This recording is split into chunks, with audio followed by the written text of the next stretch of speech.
Bonjour et bienvenue pour cette petite suite dans les tutos de développement web en web statique, donc HTML, CSS.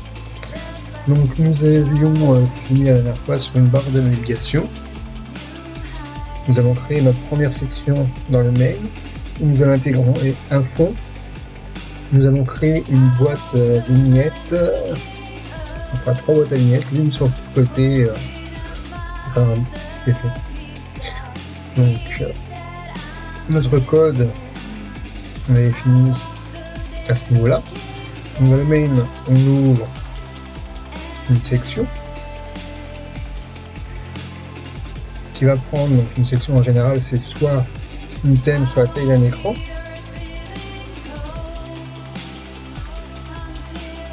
Dans cette section, on va y mettre donc nos 3 boîtes à vignettes. Pour avoir un fond, déjà on va commencer par mettre un fond. Vu qu'on va faire plusieurs sections différentes, il va falloir lui mettre une classe. Donc je vais donner la classe. Comme c'est la première d'intro d'introduction, de l'accueil, je vais mettre intro ACC. C'est juste pour m'en rappeler. Voilà. Donc là, j'ai mis voilà une taille. Donc je vais faire sauvegarder. On va considérer que pour l'instant on ne met rien dedans, on veut juste pouvoir le visualiser. On y mettra de toute façon notre H. Ce que je me rappelle. On revient sur j'avais mis juste la barre de navigation, je n'ai pas mis, donc je vais l'intégrer dans ma première section. Mon H1 qui est unique. Donc c'est un titre unique correspondant à la page.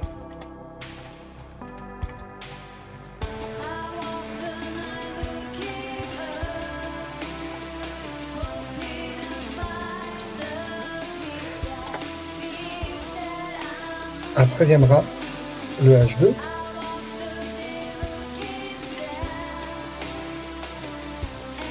Un titre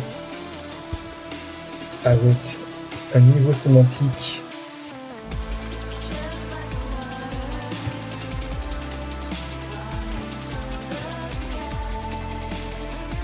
de chapitre.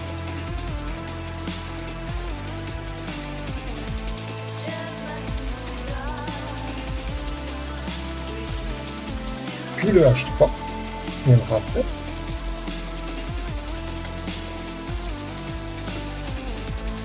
Qui sera un titre avec un niveau. Oula, les doigts crochus. Avec un niveau sémantique de sous-chapitre.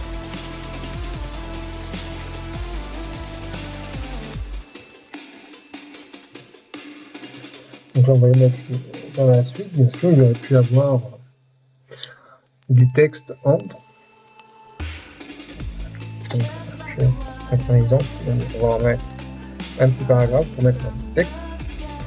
Et je vais mettre du lorem ici. Voilà. Donc juste ça pour avoir ça correspond du bla. Voilà. Ceux qui ont fait lorem 8 sur Visual Studio Code auront déjà 8 mots de lorem. C'est juste pour qu'on ait un petit visuel. Donc de ce qui va être notre première section. Si je la place maintenant, que j'actualise, on voit que je les ai ici. Si je vais sur le code et qu'au niveau du leader,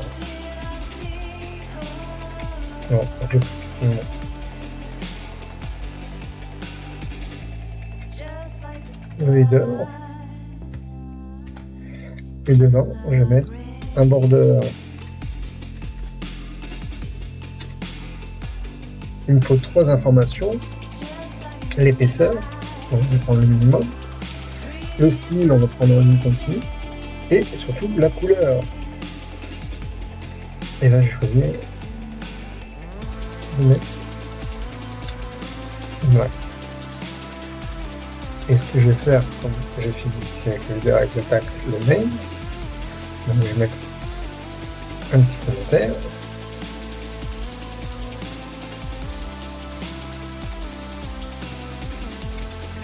Et je vais mettre le mail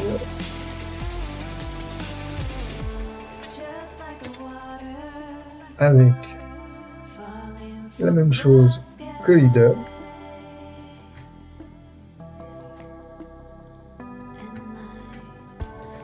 sauf que black, je vais remplacer la couleur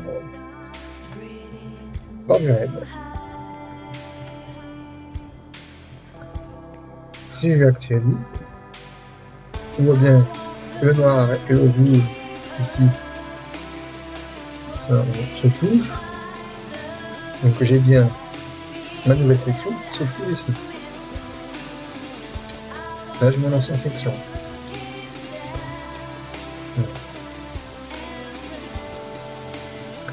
De ce fait, je vais mettre un fond. Donc, pour mettre un fond, on va être sur la section, classe, et donc je vais appeler intro pack.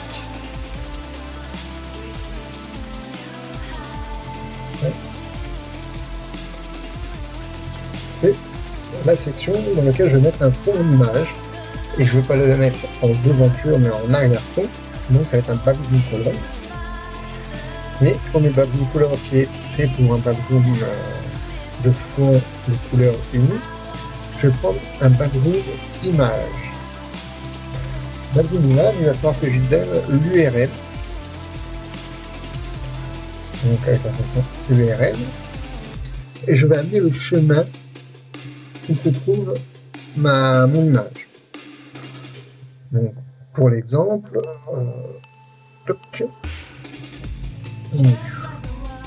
j'ai téléchargé des photos en vrac un petit peu sur Pixabay, j'ai les auteurs. Donc, je vais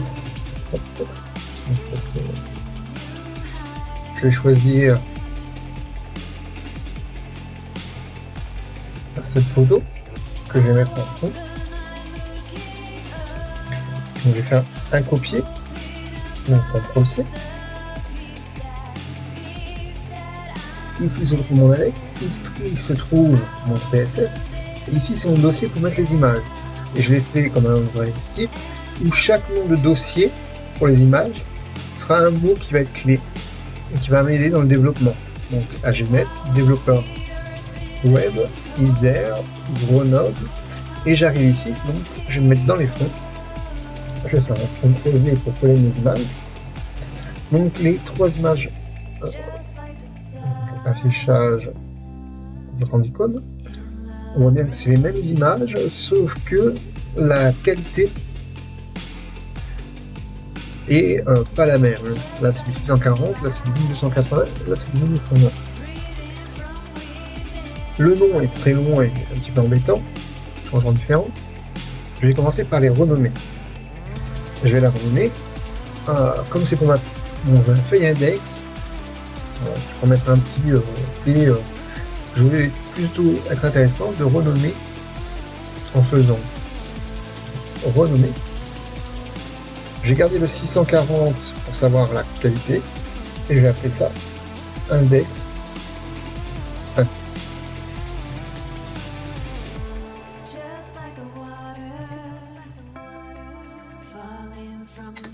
Faisant comme ça, je ne change pas l'attribut, je mets juste. Je fais la même chose pour la 1220. Je vais l'appeler index 1 parce que c'est la même photo. Bon. Après, je renomme la dernière.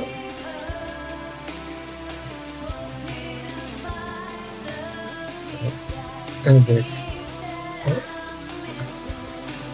Ouais. Ça, je n'ai pas changé la chose. Donc, il va falloir que j'écrive à chaque fois le chemin. Donc, à partir du fichier, si j'étais en HTML, c'est juste le fichier agnet38 slash développeur web slash isère slash renov slash fond. Mais comme on part du fichier CSS, donc j'ai déjà utilisé ce chemin.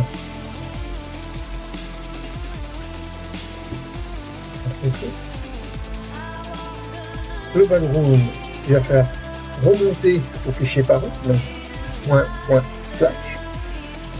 Et là, je vais mettre le cheminement pour descendre à Agnet38 développeur web, isère, Grenoble. Puis j'arrive sur le fichier de Grenoble fond. Là. Voilà. J'ai pris pour habitude de prendre toujours les dossiers que je nomme en majuscule. Ça m'aide à pouvoir mieux repérer directement quand on jette le cheminement comparé au nom de fichier. Tous les noms de fichiers, je les écris en minuscule, tous les noms de dossiers, je les écris en majuscule. Fond, slash. Et là, je vais pouvoir mettre mon index. Et là, je vais pouvoir choisir lequel que je vais prendre. Alors, comment je vais choisir? Pour cet exemple, je vais prendre le 1.640 et on voit que c'est un fichier JPG.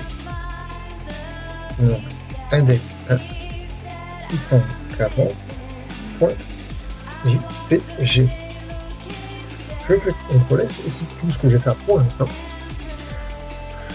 Pour vous montrer que quand je recharge, je vois bien que j'ai mon image qui est collée par la gauche et par le haut, mais qui est plus petite et donc qui va se répéter. Selon les photos qu'on vous fournit, il va falloir savoir que si des fois vous, pour l'exemple, on va le faire en pensant comme quoi on n'a pas la bonne taille, il faut bien penser que vous pouvez avoir des photos plus grandes et des photos plus petites. C'est assez rare d'avoir la bonne taille. Donc on va tourner avec celle-ci, mais si j'avais choisi de prendre une des autres, donc je vais prendre la 1920, sachant qu'il n'y a que ça qui va changer là. 1920.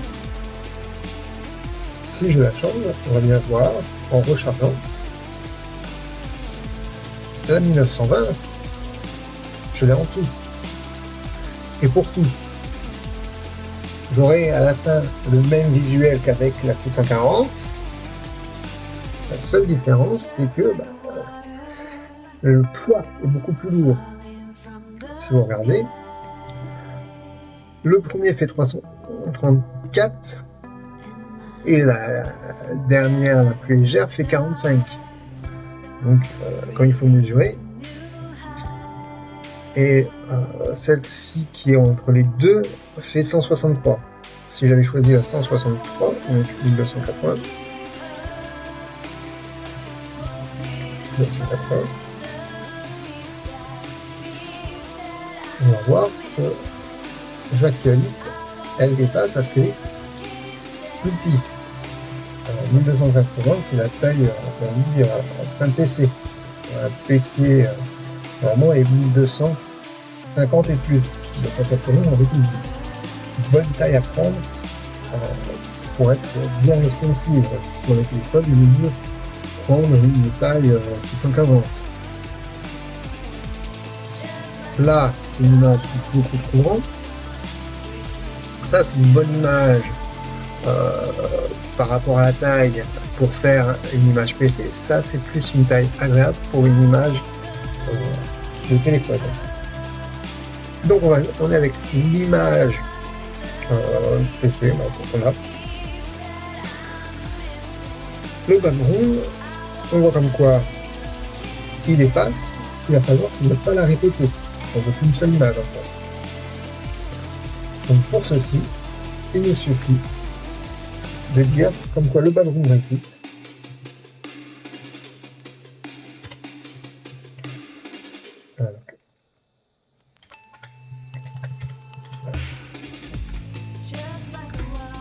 eh ben, on ne veut pas de repeat, donc no repeat et no node. Là, c'est une petite exception. Là, dans le cas on dit node, pour le repeat, c'est no repeat. Avec ceci, on va avoir donc l'effet que l'image ne se répète plus, mais elle est de cette taille-là, donc elle ne se prolonge pas. On va vouloir que la taille couvre tout. Donc on est sur un fond background, la taille sale, et pour couvrir tout, ça sera cover. Donc, on va mettre background size, cover. Ce qui veut dire que notre image va s'étirer pour aller jusqu'au bout.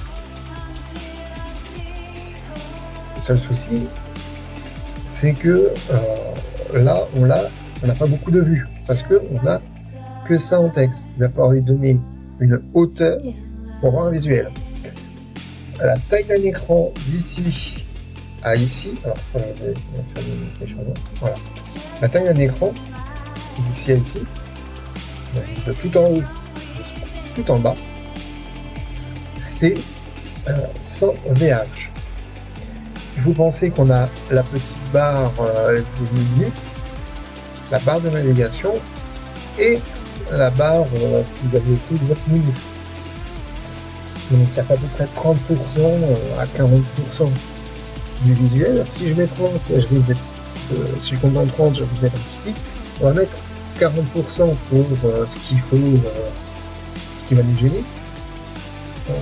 Même 40%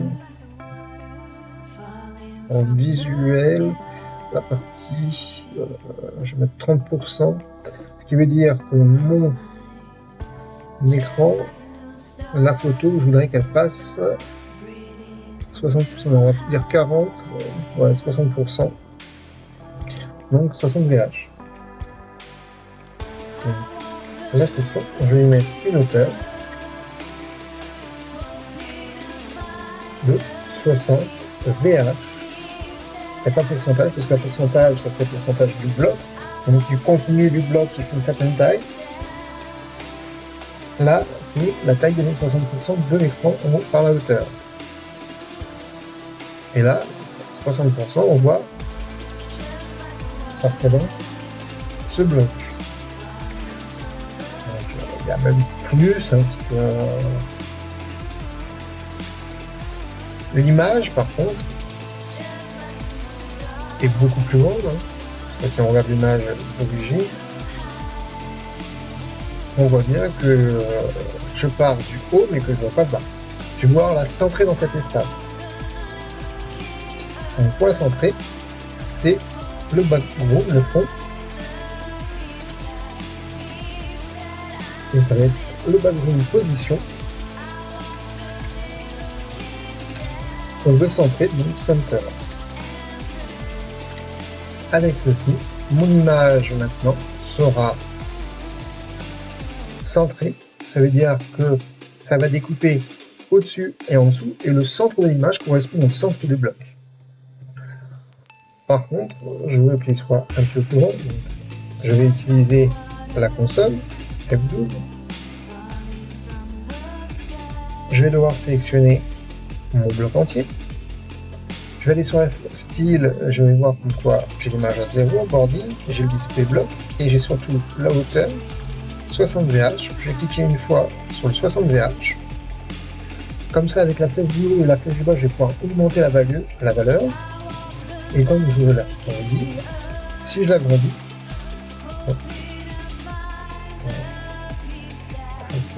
je vais réduire la fenêtre, vous voyez bien.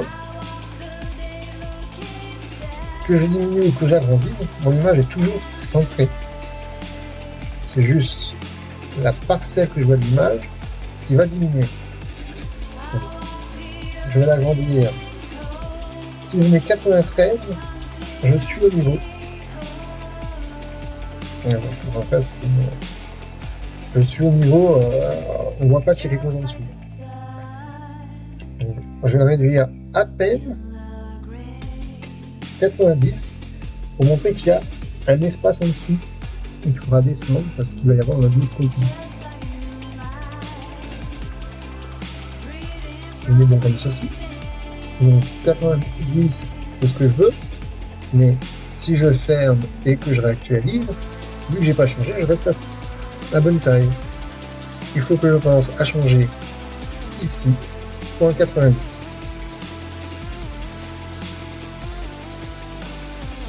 Maintenant que c'est fait, mon 90 a le visuel que je veux voir.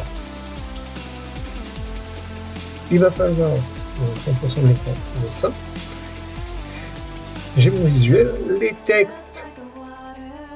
Le seul souci, il va falloir que je les mette dans une couleur qui se voie mieux. Donc, soit je choisis de laisser mon image telle quelle et choisir une couleur qui sera sympathique, qui me permet de bien voir. Soit je choisis de mettre une opacité. Donc quelque chose qui va créer une opacité sur l'image. Donc pour créer un effet opacité, je vais aller dans mon index. J'ai ma section où j'ai mis tout directement. Cette fois-ci, je vais choisir d'intégrer un bloc. Donc, après section, on a le bloc article. Et c'est dans ce bloc article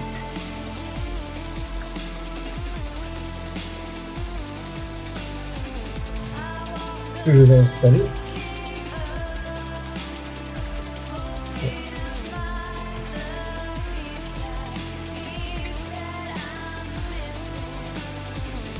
mon texte. Voilà. D'avoir mis le bloc, on va pas voir grand chose puisque le bloc n'a aucune donnée. Mais cet article maintenant, si je vais dans le CSS, voilà, je vais pouvoir mettre, je vais mettre sur le titre,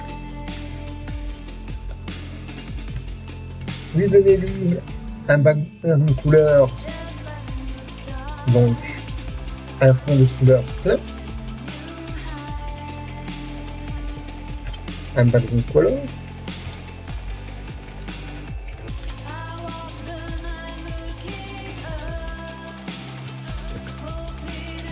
je vais choisir, donc pour que ça soit lumineux et pour un petit peu alléger, je vais choisir du blanc. J'aurais pu prendre du gris, n'importe quelle couleur. Je vais choisir un fond blanc.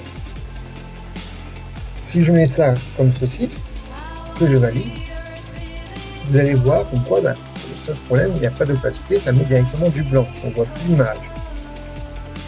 Donc, si je veux du blanc, je ne peux pas utiliser l'utilisation du mot. Il va falloir que j'aille utiliser des principes d'opacité. Donc le mieux c'est le RGB et choisir le RGBA pour intégrer l'opacité. Donc pour avoir le blanc, 0, ça va de 0 à 255 chaque filtre entre le rouge, le vert et le bleu, plus après l'opacité de 0 à 100%. Donc 0 à 255, 0 autant pour le noir, 255 pour blanc.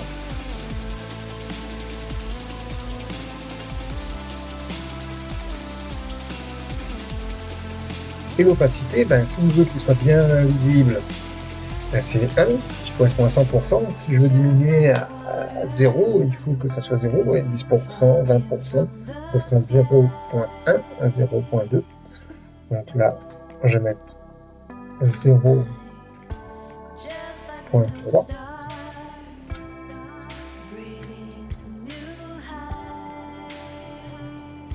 Je vais pouvoir actualiser. On voit bien que mon texte se lit mieux parce qu'il y a un petit filtre blanc et on voit toujours l'image clairement en dessous. Par contre, on voit bien que l'article prend que le nez. Donc il faut lui dire qu'il prenne la hauteur du pavant. Donc là, il va falloir lui dire qu'il a une hauteur et qu'il prend la même hauteur que le pavant. Donc le pavant c'est 90 VH, on peut écrire 90 VH. Ou si des fois on doit faire des modifications plus tard, on veut changer, le mieux c'est de mettre en pourcentage. Et donc il prendra 100% du bloc pavant. Je sauvegarde le CTRL S. Je vais passer et je vais actualiser. On voit bien que le fond blanc a pris toute la hauteur. Je vais maintenant commencer à travailler sur le texte. Donc on va placer le texte. Mon premier H1, je vais le déplacer à gauche, à droite. Le H2, je vais le laisser à gauche. Le P, je vais le centrer. Le H3, je vais le laisser à gauche, mais avec une petite marge. Donc je reviens sur le code. Nous allons intégrer les éléments que je viens de dire. Donc on débute toujours avec la même début. On a le H1, le H2, le H3 et le P. Donc le premier, comme j'ai dit, c'était le H1. Et après avec LGR4, j'ai le 2. Le deuxième, c'est le H2. Le troisième, c'est le P.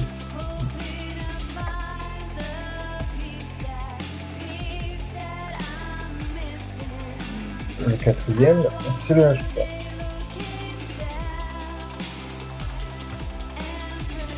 On essaye de les mettre dans l'ordre que ça apparaît dans le mur. Donc, c'est ce qu'on va faire. Si ce que je vais faire, pour pas que ça soit collé sur les beautés, j'ai créé une marge déjà intérieure sur mon élément parent, donc sur le article. Une marge intérieure, c'est padding. Et je vais choisir 8%.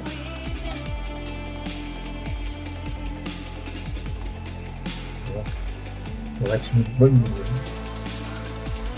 Comme ça, donc j'ai sauvegardé, je vais actualiser. On voit déjà que notre texte n'est plus collé, il est un petit peu plus espacé. Alors, pour placer le texte, ça va être du texte à ligne.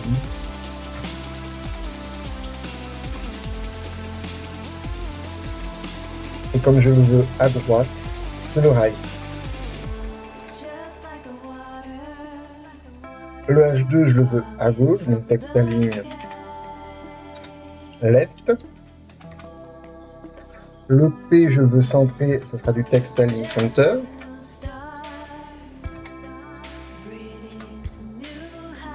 Et le H3, on a dit à gauche, donc texte à ligne left.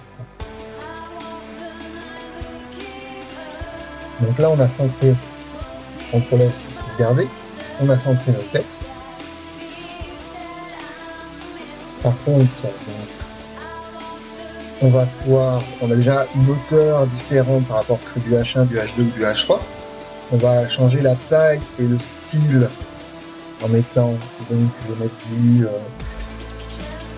uppercase pour le H1, capitalize pour H2, H3, je laisse comme c'est pour le P, et en taille je vais mettre 2,5 EM pour le H1, 2,2 pour le H2, 1,8 pour le H3, et je vais mettre 1,3 pour le P, ça va tomber un petit peu. Donc, pour transformer le style, c'est du texte transform. Pour mettre tout en majuscule, c'est uppercase.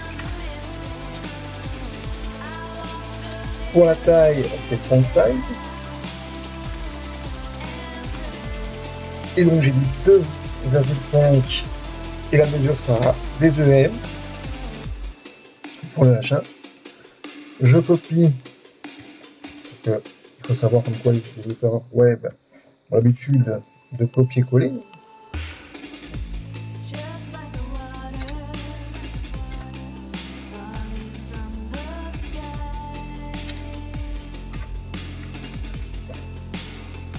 J'ai même copié là où il ne fallait pas. On va voir. Voilà, donc le H1 hypercap. Là je juste des majuscules, ça sera capitalize. Par contre j'ai dit que je serai à 2,2. Le H3 j'ai dit 1,8 et en capitalize ici. Et il n'y a que le font size qu'il faut mettre EP. J'ai dit que ça serait 1,3.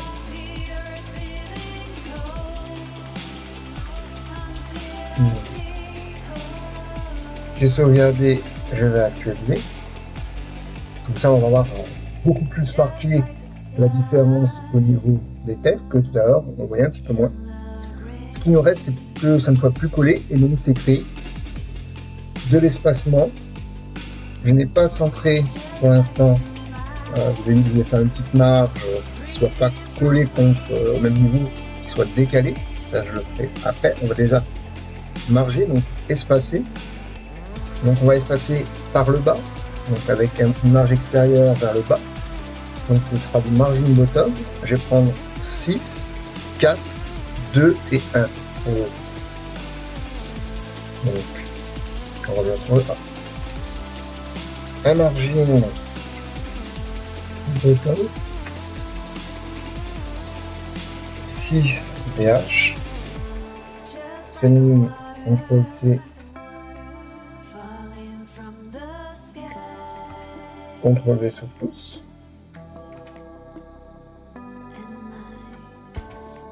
Et je change juste la mesure, donc le H1 6, le H2 4, le H3 2 et le P 1. Je vais appliquer. On va sauvegarder. Donc maintenant on a l'espacement qui est fait. Et je vais attaquer maintenant le déplacement. Donc il faut voir le H3 comme un bloc qui est collé sur la gauche que je vais déplacer vers la droite. Si je veux déplacer un bloc vers la droite, le margin que je vais utiliser, c'est pas margin right, c'est l'inverse, c'est margin left. Si je veux déplacer un bloc à droite, comme le titre que je voudrais le déplacer vers la gauche, là, ça serait pas margin left, mais margin right, c'est l'inverse. Quand je vais déplacer par exemple vers le bas, le bottom, c'est celui que je prends, vers le haut c'est le top. Par contre pour les côtés, droite et gauche, dans le sens que je veux déplacer, il faut que je prenne l'inverse quand je saisis. Donc là je vais déplacer vers la droite, je vais mettre margin left. Donc, sur le H3. Margin left. Je vais prendre 7%. Je vais appliquer. Et vous voyez qui s'est déplacé. Alors, pour vous montrer l'exemple, je vais changer le left en right, donc qui est mauvais parce que, comme je vous ai dit, si je veux déplacer vers la droite, il faut que je prenne l'inverse et pas la même couleur, pas le même sens. Je vais vous le montrer, comme quoi si je prends le même, donc j'actualise, on va revenir à la place où il était. Je vais ouvrir ma console avec F12, je vais sélectionner mon titre H3, je vais sélectionner le margin, donc, le margin right, que vous voyez comme quoi le 7% est rayé. Par contre, il n'est pas pris en compte, donc je peux changer la mesure que ça soit 7 ou 8, il n'est pas pris en compte, ça va pas.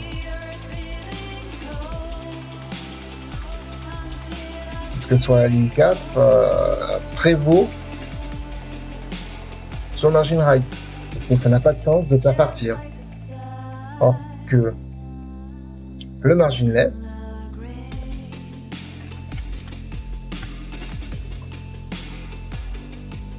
je vais sauvegarder.